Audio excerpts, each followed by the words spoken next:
morning. Karwas muna ako habang wala pa yung mga kasamahan ko. Karwas muna kami ni Robinas. Yan. Maganda magbiyahe pag malinis. Wala pa kasi yung mga kasama ko eh. Wala pa yung isang service.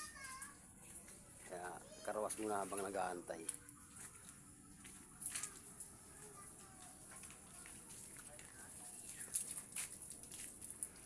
Punta na naman kami ng Batangas. Mga biyaheng trip na naman to.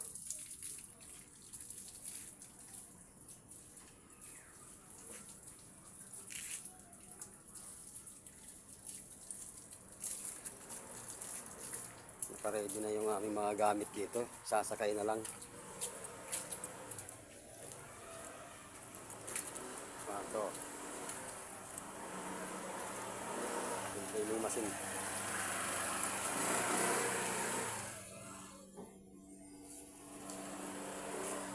Dito yung ibang rod sa makina, tripod, fishing rod, sa mga ibang gamit.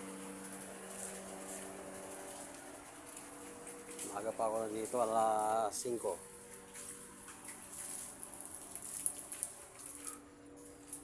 Yung mga kasama ko wala pa.